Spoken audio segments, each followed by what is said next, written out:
All right, today we are diving into one of the most foundational stories you'll ever come across, Genesis chapter 12. It's this incredible tale that kicks off with a divine promise, but almost immediately gets slammed by famine, fear, and a really tense showdown with a king.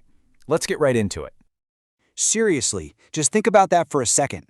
What would it take for you to pack up, leave your home, your friends, your family, basically your entire life, all for a promise? Because that's the exact situation our main character, Abram, finds himself in. And this one decision, it sparks an epic journey. So, here's how we're going to walk through Abram's story. We'll start with the divine call that gets the ball rolling. Then we'll look at the actual journey, the sudden test of faith that comes out of nowhere, a pretty shocking moment of deception, and finally, the dramatic discovery. Okay, so our story kicks off with this life-changing command. And I mean, this isn't just a suggestion. It's a full-on divine order that's about to throw Abram into a world he knows nothing about. The scale of this is just staggering. It's a total uprooting. Go from your country. Okay, so abandon your whole national identity. Your people, leave your entire community behind. And your father's household. Yeah, just cut ties with your immediate family. He's literally being asked to delete his past for a future he can't even see yet. The only direction he gets is to the land I will show you. Talk about a leap of faith. Now, if you're going to ask someone to do all that, you've got to have a pretty amazing offer, right? And here it is, broken down into 3 parts. First, the promise of family, of descendants. I will make you into a great nation. Second, a personal promise, one of legacy. I will bless you and make your name great. And third, this is the big one, a promise for the whole world, that through Abram, all people on earth would be blessed. That's a powerful reason to take such a monumental risk. And here's the real kicker. Abram wasn't some young guy looking for an adventure.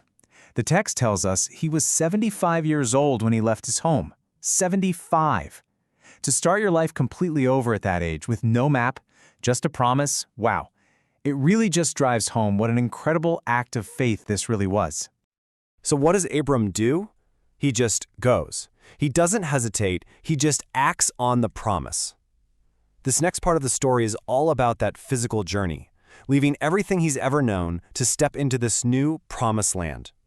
And so the journey begins.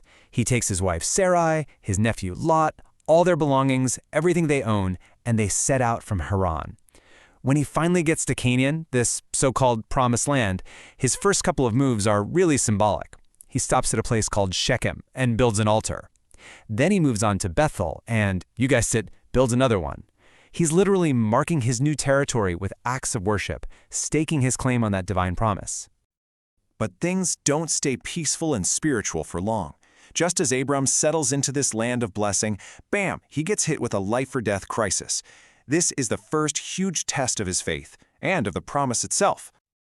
A really, really bad famine hits the land of Canaan, the very ground that was promised to him. The land that was supposed to support his future great nation is suddenly barren. It can't support life.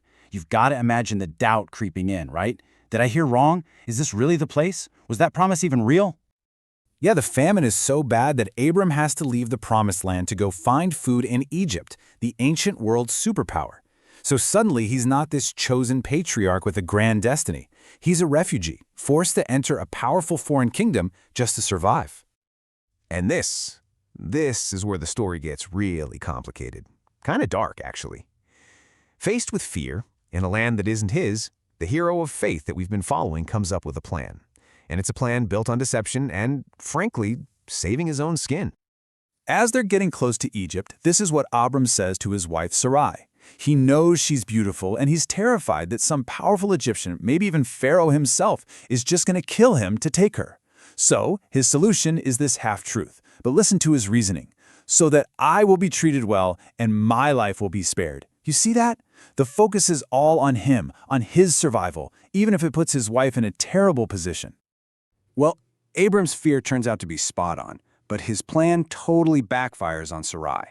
The moment they arrive, Pharaoh's officials see her, they go on and on about her beauty, and just like that, she's taken from Abram and brought into the king's palace. The very thing he was afraid of, losing his wife, happened. Not in spite of his plan, but because of it. And here you can see the two sides of the coin. the real moral cost of this lie. On one hand, Abram's plan works out great for him. He gets treated well, he gets rich, sheep, cattle, camels, the whole shebang. But the price of his comfort and wealth? Sarai's fate. She's stuck in Pharaoh's harem. It's this really stark contrast, his material gain versus her very personal, very real danger. So, how does this whole mess get sorted out? Does Abram come clean? Does he stage a heroic rescue? Nope. The lie starts to unravel, but the resolution comes from a place nobody expected, and it brings this whole ordeal to a dramatic climax. This is the moment of divine intervention. Suddenly, serious plagues and diseases start hitting Pharaoh and his entire household, and the text makes it crystal clear why. It was because of Sarai, Abram's wife. God steps in to protect the promise, even when Abram's own fear put everything at risk. And Pharaoh, seeing all this sickness, he knows something is seriously wrong. This leads to a jaw-dropping reversal. Pharaoh calls Abram in and just lays into him. And think about this, the powerful pagan king is the one acting with moral outrage, with total clarity. Meanwhile, Abram, the man of faith, just stands there, silent and rebuked. Pharaoh is furious, not just because he was lied to, but because he was put in a position where he could have violated a sacred marriage without even knowing it. The end comes quick.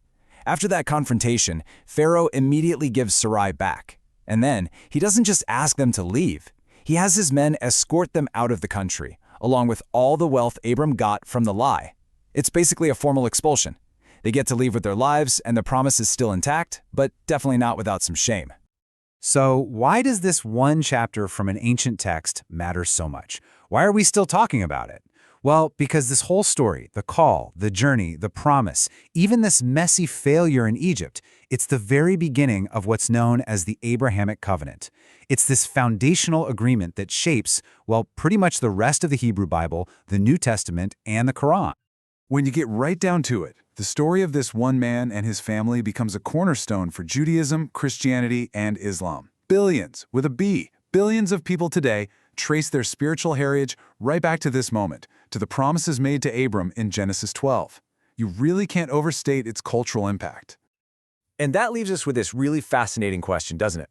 We think of Abram as this hero of faith, but this chapter shows him acting out of pure fear, willing to throw his wife under the bus to save himself. So how does a story that's so honest about its hero's flaws become a bedrock of faith for billions? You know, maybe the point isn't about the hero being perfect. Maybe it's about the promise being so powerful that it holds true, even when the people involved are messy and flawed and recognizably human, just like us.